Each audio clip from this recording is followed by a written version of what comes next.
President Trump, sir, your message to the people of the Philippines. We love them. Can you get a trade deal done? And we respect their leader greatly. This is their leader. Thank you. Can you get a He's very tough on negotiating, but that's okay. President Marcos, you think you'll get a deal done today, sir? I think we will. Today, sir? I think we will.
Thank you very much, everybody. It's a great honor to have President Ferdinand Marcos Jr. of the Philippines, a great family legacy, and highly respected in this country. I know that because I have many friends in the Philippines, and there's great respect, or I couldn't say it, so congratulations. We're going to be talking about trade. We're going to be talking about war and peace. They're a very important nation militarily, and we've had some great drills lately. We're back with them. I think I can say that the last administration was not getting along with them too well.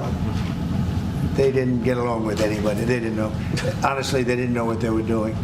But we have some fantastic military relationships with the Philippines, and that's been reinstituted. And Pete, I would say that you couldn't be happier, right, with the relationship. Great partner. So I just want to say it's an honor to have you. We're going to talk about trade today, and we're very close to finishing a trade deal, big trade deal actually. And we do a lot of business with you. It's a lot of income coming in for both groups. But I was surprised to see the kind of numbers. They're very big, and they're going to get bigger under what we're doing and what we're proposing. And I just want to thank you for being with us. It's a great honor. You and your representative. It's really a great honor. We have a big announcement. AstraZeneca, the big drug company, is going to spend $50 billion, just announced $50 billion in the United States in order to build various places all over the country, big manufacturing plants, pharmaceutical plants all over the country, so that's an honor. And he said they did that because of the election and because of the fact that the tariffs are placed.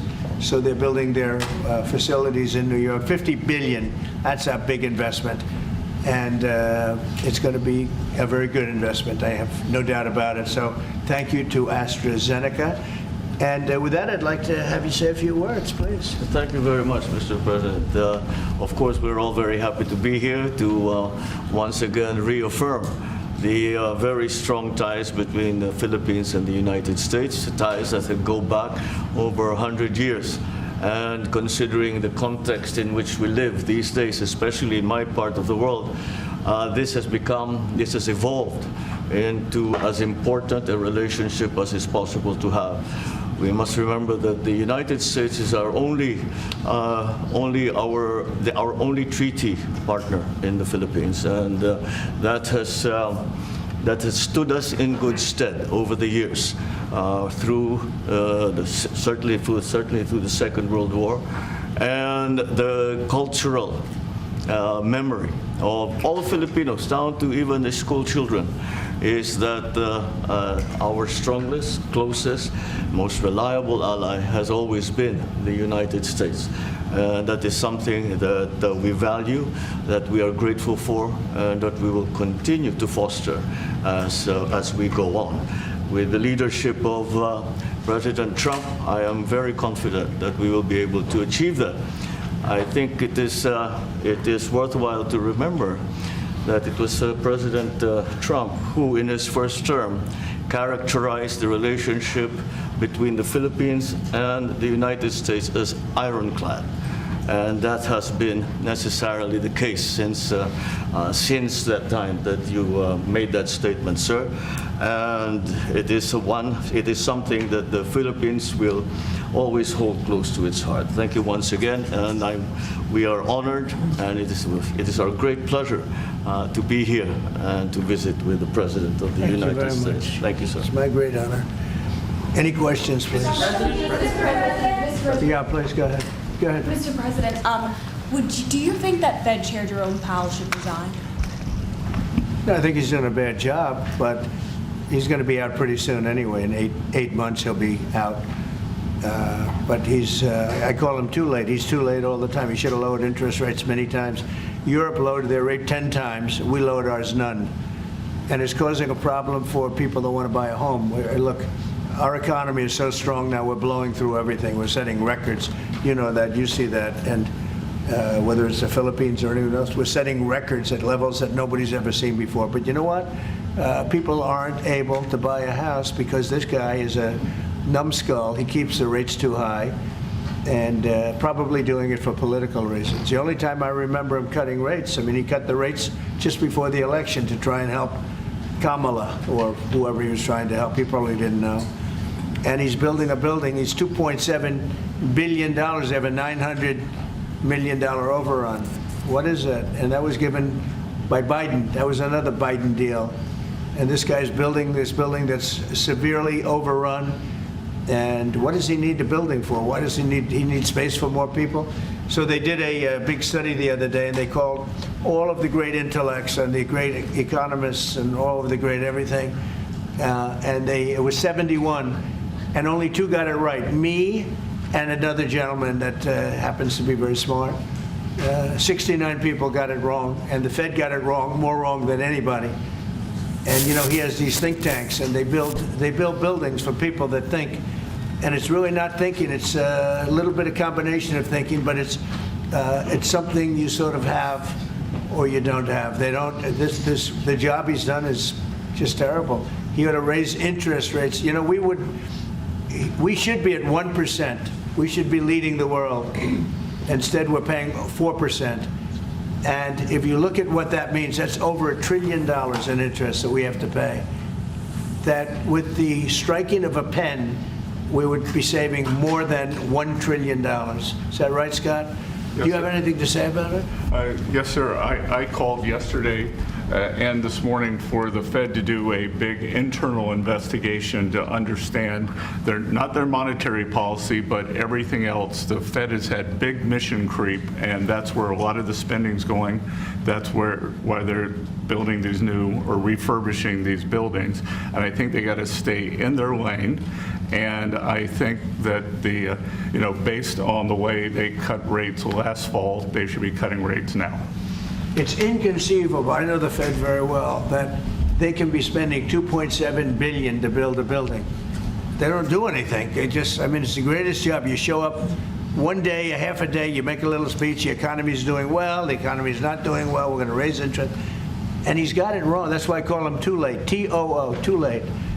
And it's really too bad. But it is affecting people that want to buy houses, and that shouldn't happen. And Mr. President, And he should lower them. Those rates should be 3 points lower.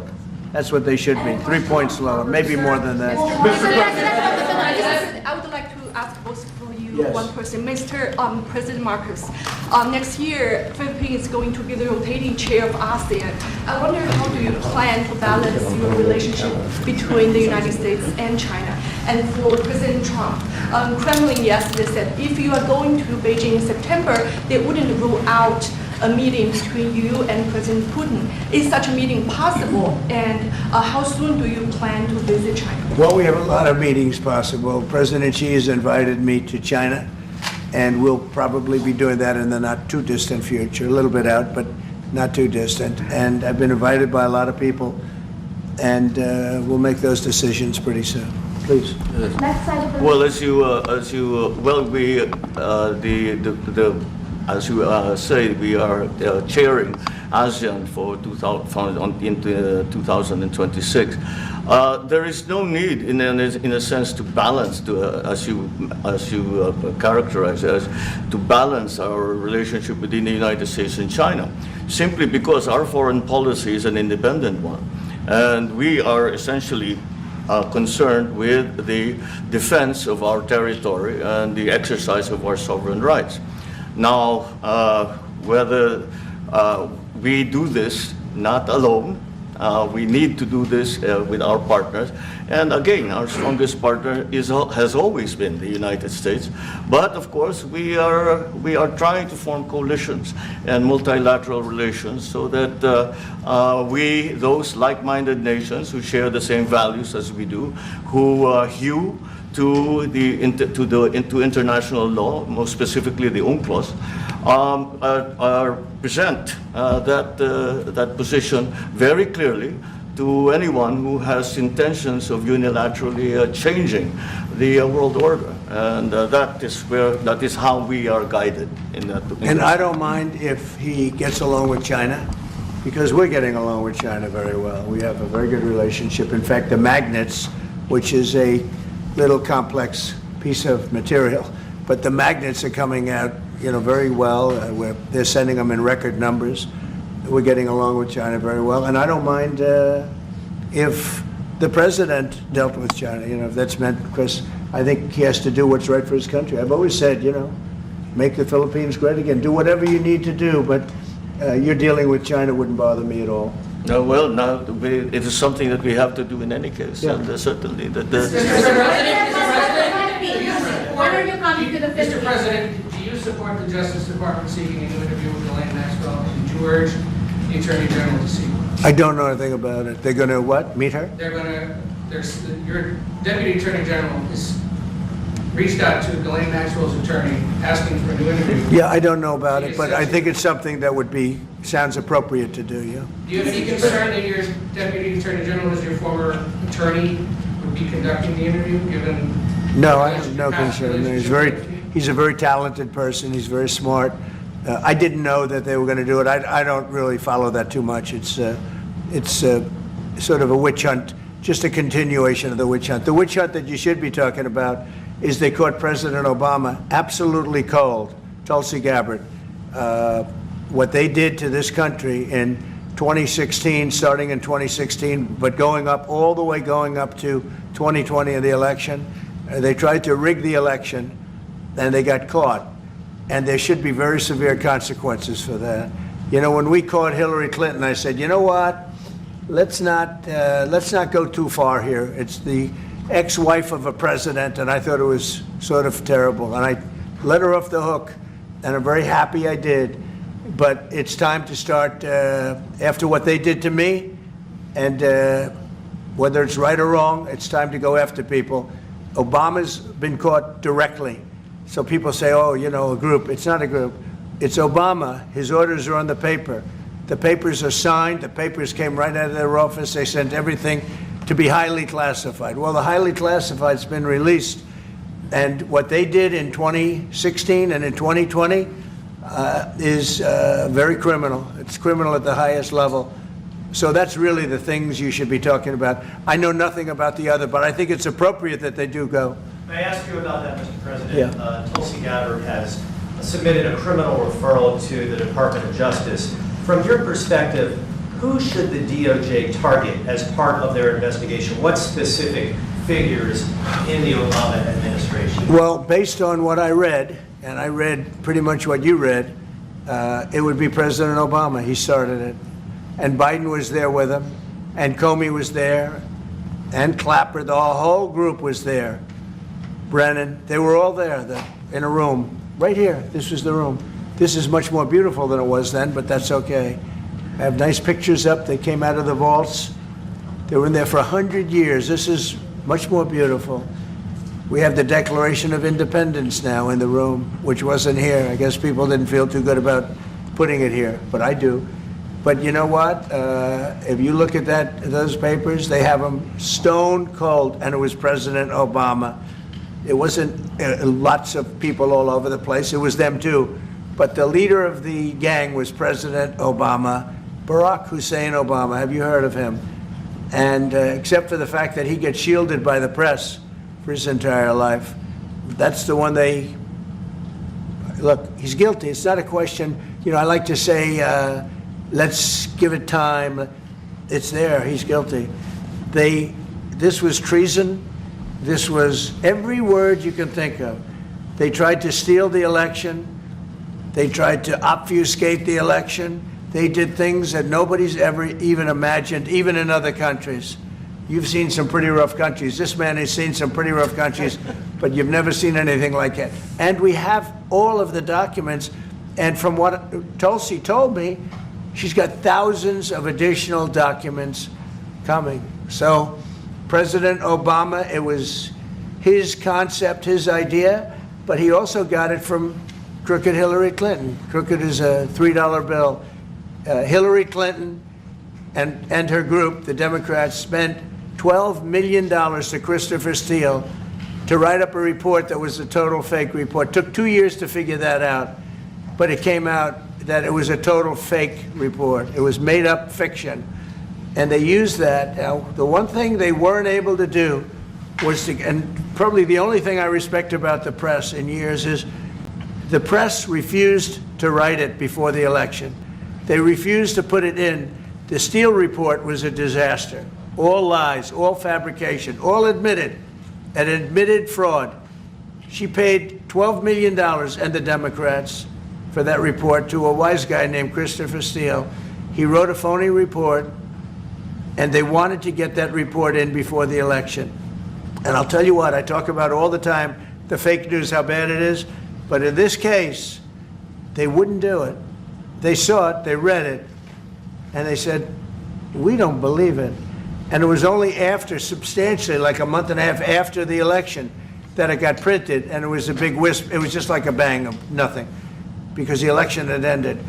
If that report had gotten published by the New York Times or somebody, and I respect the Times for maybe only this, because they're crooked as you can be. They're a terrible paper, a crooked, corrupt paper. But for this one moment, they said, this is bullshit, we can't put this in.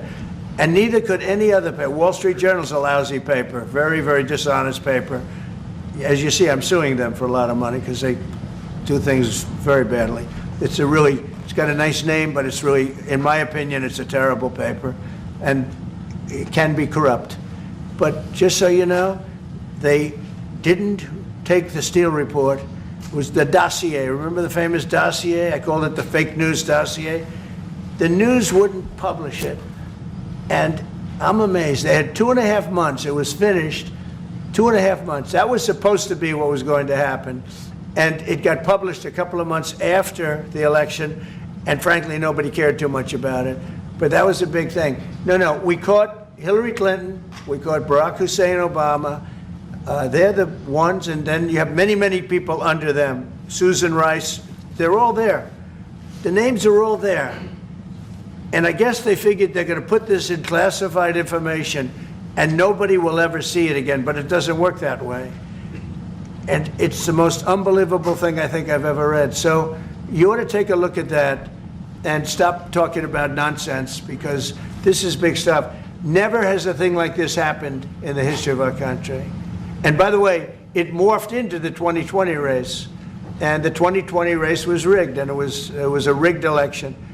And because it was rigged, we have millions of people in our country. We had inflation. We solved the inflation problem. But millions and millions of people came into our country because of that. And people that shouldn't have been, people from gangs and from jails and from mental institutions, people that we don't want in our country, and people that we're getting out, dangerous people. 11,888 murderers, many of them, 50%, more than 50%, murdered more than one person. I hate to say this with such a distinguished guest, but you know, they asked me a question. I got to answer the question. No, Barack Hussein Obama is the ringleader. Hillary Clinton was right there with him, and so was Sleepy Joe Biden, and so were the rest of them. Comey, Clapper, the whole group. And they tried to rig an election, and they got caught. And then they did rig the election in 2020. And then because I knew I won that election by a lot, I did it a third time, and I won in a landslide. Every swing state won the popular vote. But I won that all the same way in 2020. And look at the damage that was caused.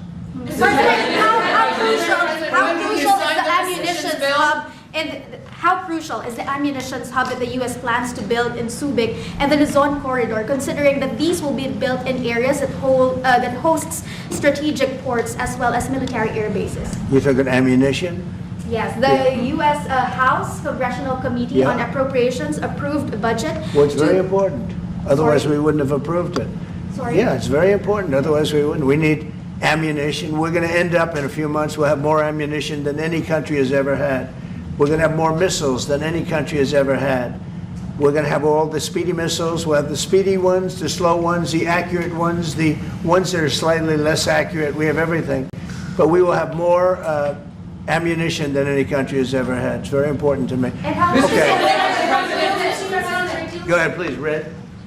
Sir, when you say that you're close to making a trade deal, what gaps remain? And for President Marcos, sir, I was just wondering, do you not think that perhaps the Philippines hosting U.S. missile systems could be considered escalatory by China, especially because they can strike defensively by China? Thank you. Well, it's an honor to be with this gentleman. You know, I've known him, and I've known his family, actually, but I've known him. And I assume you're from the Philippines? Are you from the Philippines? Yes, sir. It's good. You're very lucky to be from the Philippines, right? It's a great place. But we're going to have a very good relationship. I mean, I know you had some problems with another president, and it was not your fault. It was the president's fault. And the country was maybe tilting toward China, but we untilted it very, very quickly. But you know, you had a country that was tilting toward China for a period of time, and I just don't think that would have been good for you. You can deal with China, you should deal with China, but when I got elected, everything changed, and they came right back to us. Say it again? Yeah, Brian, go ahead. Oh, Mr. President, I just wanted to piggyback off the Sorry, I have a housing. question to President Marcos. Yes. I'm sorry, what was the question again? It was about whether having U.S. missiles hosted in the Philippines could be considered escalatory by China? All of the what we consider part of the modernization of the Philippine military is really as a response to the circumstances that surround the situation around the South China Sea, and now what we used to refer to as Asia Pacific, which we have expanded now to the Indo-Pacific. And if we would certainly, like in any kind of military spending, we would wish that it wasn't necessary, but it is. And so that is what we are doing. And as an adjunct to the question about the ammunition production, this is actually the United States is assisting the Philippines in what we call our self-reliance defense program, which is to allow us to be self-reliant and to be able to stand our own 2 feet, whatever the circumstances that occur in the future. And that the reason that we have encouraged more interaction with the United States is because it is necessary. And it is not just with the United States. It is with all our neighboring countries, and even countries as far afield as the Scandinavian countries, the EU. And so this is an ongoing process. And again, I will stress the point that we do this because we feel it is necessary. And don't forget, just as tantamount to what you're asking, the Philippines were loaded up with ISIS and a lot of terrorists, and they were at a very, very dangerous point. And during my administration, we went in and we wiped them out, working with the Philippines, but we wiped them out. But if we didn't go in, I don't know what would have happened. I don't know who would be your president right now. But we spent a lot of time and a lot of talent on going into the Philippines and wiping out terrorists. They had a tremendous problem during my administration. And we cleaned it up, we got them out, and now you really have a good, solid country again. I believe so, yes. How can you make it more president, Mr. President, I want to follow up on the housing question. Yeah. We've got no tax on tips, no tax on overtime, no tax on Social Security. How important is it we have no tax on home sales, capital gains, to unleash the housing market in this country? Well, we're thinking about that, but would also unleash it just by lowering the interest rates. If the Fed would lower the rates, we wouldn't even have to do that. But we are thinking about no tax on capital gains on houses. And I'm very impressed that you asked that question, because nobody knew that. Well, how did you find that out? That's very... I wonder why there's somebody I'm very close to. There's a leaker. There's a leaker. I've also got a question. I find it a very interesting world that we know more about two people at a Coldplay concert just hours after that viral video than we know of Thomas Crooks 1 year after attempting to assassinate you. What is holding back the investigation on Thomas Crooks? Well, they've reported to me, and they've told me things, and they really say they haven't found anything that was abnormal. I would say this: the Secret Service was very brave, because they were right there, and they jumped on me. They made a mistake. They should have had somebody on that roof, and they should have had communication with the local police, who also, they did a very good job, but they made some mistakes, and we have a whole different group of people now. I don't think anything can happen, but I think we have the best people anywhere in the world right now, and I think they've learned. And they went into him very, in great detail. They gave me the whole thing, and what can I do? They say that it was just a nut job that was looking to do this, and I spoke with the FBI, the new FBI. I spoke to the FBI. If it was the old FBI, I wouldn't have believed a thing they said, because the old FBI under Comey was crooked as hell. He was one of the most crooked. Everybody should read the Horowitz report. Unfortunately, Bill Barr didn't use it. But the Horowitz report, not appointed by me, it was a report on Comey and the FBI. It is one of the worst shots at a human being I think I've ever seen. In fact, the New York Times did an editorial that was one of the worst editorials I've ever seen about anybody. That was about Comey. You ought to go back and get, and Barr didn't use it because he didn't have the guts to use it, or something happened, I don't know. Too bad. He went to Mr. Durham. Instead of doing the Durham, all they had to use is the Horowitz report. And I always felt badly for Horowitz, frankly, because he's a Democrat, I guess. He was appointed by a Democrat. But that report has gotten lost, and it shouldn't be lost. You should all go back. It should be mandatory reading. Go back and read the Horowitz report on Comey and his cronies, and you'll see exactly. We're going to add that to all the stuff that we found. It just confirms it. But what we found is even more so. Now, we found absolute, this isn't like evidence, this is like proof, irrefutable proof that Obama was seditious, that Obama was trying to lead a coup. And it was with Hillary Clinton, with all these other people, but Obama headed it up. And, you know, I get a kick when I hear everyone talks about people I never even heard of. It was this one. No, it was Obama. He headed it up. And it says so right in the papers. Got everything. Got everything. This is the biggest scandal in the history of our country. And it really goes on to even the auto pen, because it all relates to the same thing. It all started, the same sick minds. You have an auto pen, which is a tremendous, well, we don't have a president, we have an auto pen that signs everything. I'll bet you sign everything. You don't have auto pens. Everybody, who doesn't sign? You're the president of a country. But it's all that whole thing, leading right up to the end of it is the auto pen. And the auto pen was used by people, and Biden knew nothing about it. Biden knew nothing about it. They were signing documents that he knew nothing about. As an example, they released the Unselect Committee of Liability. The Unselect Committee spent 2 years grilling everybody, and then they destroyed all the evidence. You know why? Because the evidence made them guilty. And he gave them all a pardon. The Cheney, all the scum that was on the Unselect Committee, Cryan, Adam Kinzinger, and Democrats. And he gave them a pardon. Do you have something else? Go ahead. I was just going to add one more thing on Adam Schiff. Director Pulte reports that Adam Schiff claims he lived in a one-bedroom apartment. Now, how does a family of four, and you're a developer, a very successful developer, how does a family of four live in a one-bedroom apartment? No, it looks like Adam Schiff really did a bad thing. They have him. Now, let's see what happens. It's not up to me. It's not up to, I stay out of it purposely. But it's mortgage loan fraud. It's a big deal. He defrauded banks and insurance companies and the federal government. But it's very simple. It's mortgage loan fraud. And you're right. It's a lot of people to live in a one-bedroom apartment, right? But he put it down. But he has a lot of other things far worse than that. So, no, Adam Schiff, they have him 100% on mortgage fraud. Now, if there's anybody else in this room except you would have no problem. But anybody else in this room, you'd have a problem. I'd have a problem. Yeah, please. So there was a hearing yesterday in the Harvard case. Would you allow Harvard to get their federal dollars back as a part of any agreement with the administration? No, I'm not giving.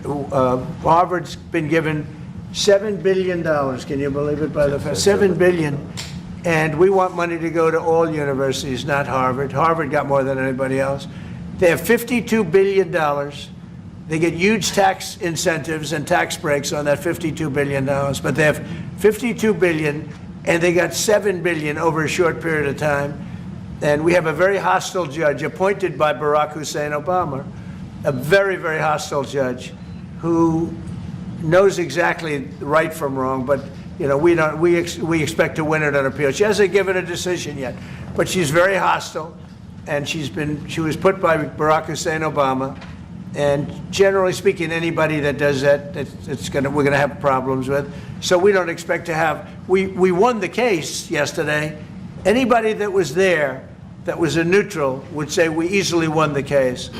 But a lot of the case, and a big part of it's going to be how much money Harvard gets in the future. That's not part of the case, and they're not going to get very much. Mr. President, where are we in terms of negotiating about the reciprocal tariff? How far are we With who? from With the Philippines? Yes, sir. How far Are you from the Philippines? Yes, sir. Good. I'm from the Philippines. How far are we from achieving? Well, it's tough. He's a very tough negotiator. So far, we're not there because he's negotiating too tough. In fact, I used to like him better than I do now. He's too tough. But we'll probably agree to something. But he's a strong negotiator. He loves your country. Mr. President, when are you coming to the Philippines, sir? You talked a lot about the severe consequences that those who were involved in the Russia hoax must face. In your view, sir, What are the next steps now that these documents are out there and Tulsi Gabbard? Well, the Justice Department would have to act. And we have a very competent, very good, very loyal to our country person in Pam Bondi, very respected. And it's going to be her decision. Just a follow-up to that, sir. Kristi Noem was in New York City visiting an off-duty CBP officer who was allegedly shot this weekend by an illegal alien who came into the country during the previous administration. Right. What is your message to any local leaders who continue to push sanctuary city policies after this nearly tragic incident? So the only thing I don't understand, because you like to understand things and we're all smart people and all, but why would they allow 21 million people into our country, unvetted, unchecked? You don't allow it. You wouldn't allow people then. He's tough. No, their country's run properly. Biden and his group of thugs, and I don't think it was Biden, I think it was the people that surrounded that beautiful Resolute desk right behind you. They allowed 21 million people, probably much more than that, and many of them came from jails and gangs and drug dealers and mental institutions, insane asylums. Many of them are very sick. 21 million, probably 25 million, probably even more than that. And we're getting them out. Many were murderers, as I said. They killed people. Many killed more than one person. Stone cold murderers. I don't understand why they would have allowed that. There's only two reasons: the vote, because they want voters. That's one reason. I don't think they would have done it for that, because they cheat. You know, they're so good at cheating, they don't need that. But the vote, and the second reason is they hate our country. I think they hate our country. I actually do. And it's the biggest problem. I mean, much of our time is spent with, you know, we have the strongest border anywhere in the world now. Maybe even stronger than your border, if you can believe it. We have no people came in last month, zero, which is pretty amazing. I'm not even sure I can believe that. But liberals are the ones that do that calculation. So, but we had no people come in. A year ago, we had hundreds of thousands of people come in. Hundreds of thousands of people.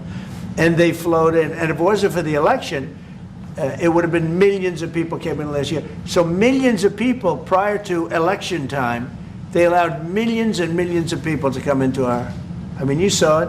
They'd open the gates. If you took an Alabama-LSU football game that holds 128,000 people, I was there, 128,000 people, and I liked them and they liked me. But if you took that and doubled it, that's what used to flow into our country on a daily basis. It's not even believable. And we're getting them out, and we're starting with the worst ones. And we had a man shot yesterday, a police officer who's a great gentleman, shot right here in the throat. Probably won't be able to speak again. But he was brave, and he shot the other guy, and they ended up getting him. And you saw the scene where his friend took him to a hospital and dumped him down on the sidewalk. The whole thing was crazy. But why would anybody do to our country what these Democrats have done? And honestly, we can never forget it. We can never forget it. What they have done, the damage that they've done to America is very, very sad. Thank you very much, everybody. Thank you guys for heading out. Heading out right today. Thank you guys for moving. Let's go. Thank you guys so much for moving from the door. Thank you guys. Thank you guys. Thank you guys. How's your health? Thank you. Thank you. Come on. How's your health? Let's go, guys. Thank you. Work on the trade deal. Thanks, guys. Keep going. Let me really take to work on the trade deal. Thanks, guys. Let's go. Thank you. All right, guys. Keep going. Thank you, guys. Thank you.